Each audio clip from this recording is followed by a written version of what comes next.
Welcome to Thoughts Roundup.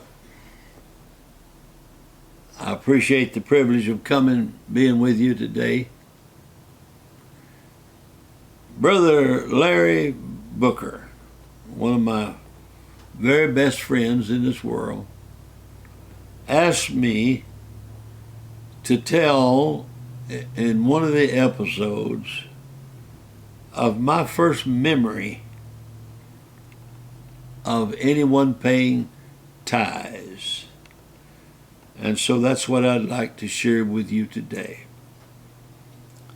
Our old church in Camp 8, that is not the name of the town, that's just the name of the church. It's named after the 8th logging camp in that part of the country. And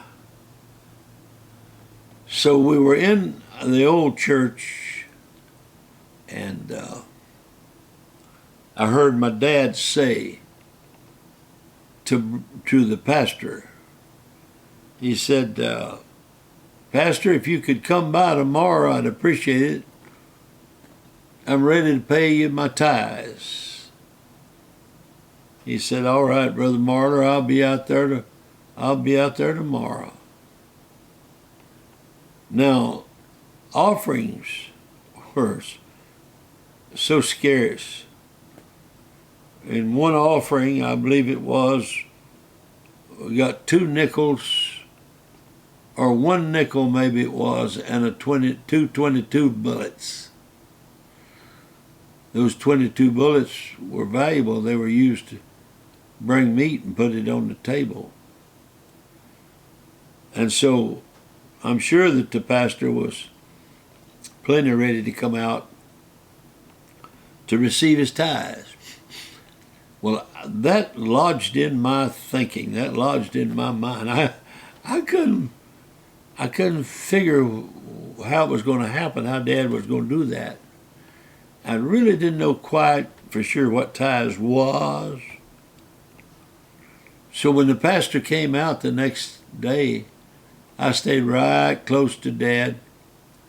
He said, Pastor, I want you to go out to the lot with me. That was out where the cows were kept. And he said, now, Pastor, there's 10 calves out there, 10 new calves. There was probably about a year old. He said, I want you to pick the one you want. One of them is yours. It's not mine. It belongs to you. And I noticed that the pastor picked the fattest, best one. I couldn't help but notice that. He got the best one. Well, Dad said, let's go back towards the house now because Bertha wants to pay her tithes. And so we stopped at the fruit house, had a little fruit house out there. And she came out and she said, now, Pastor, here's so many jars.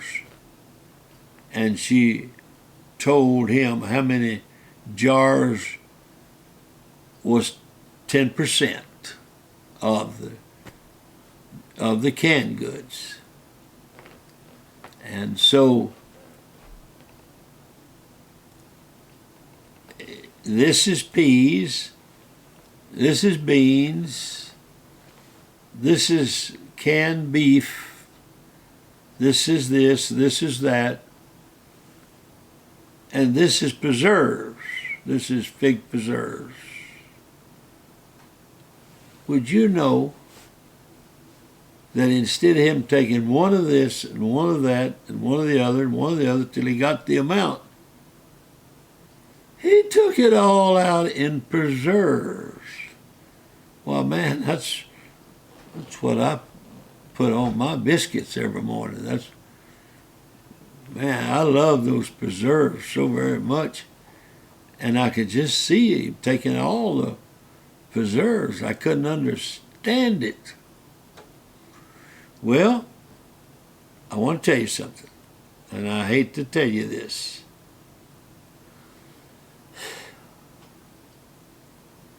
I was in my uncle's house staying all night one night. And my uncle was in the other room crying. And he was not the type man to cry.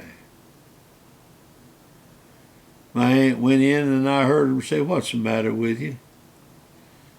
He said, "I saw the pastor smoking a cigarette today." Well,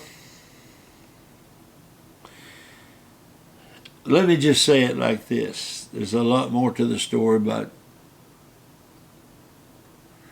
things just did not turn out good. It just didn't end well. But even in spite of that, seeing my dad and mom pay tithes, it did something to me. It taught me something. And I'm sorry that the preacher ended the way it did. But I'm going to tell you something. In a strange way, it taught me. That taught me. It taught me it doesn't make any difference what the circumstances are.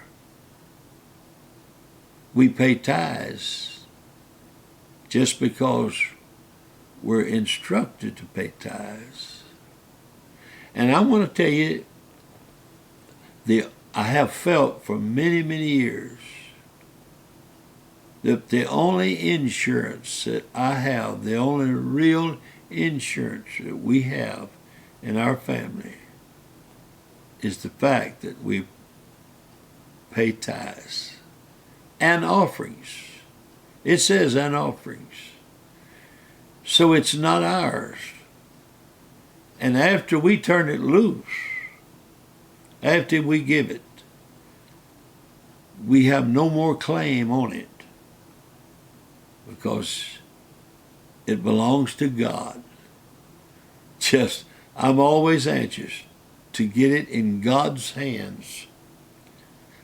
And my wife, ever so often, she will stop me and say, "Hey, you did pay the tithes, didn't you?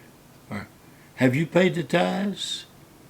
Yes, I paid tithes. Most every time I'm able to say, yes, I've already done it.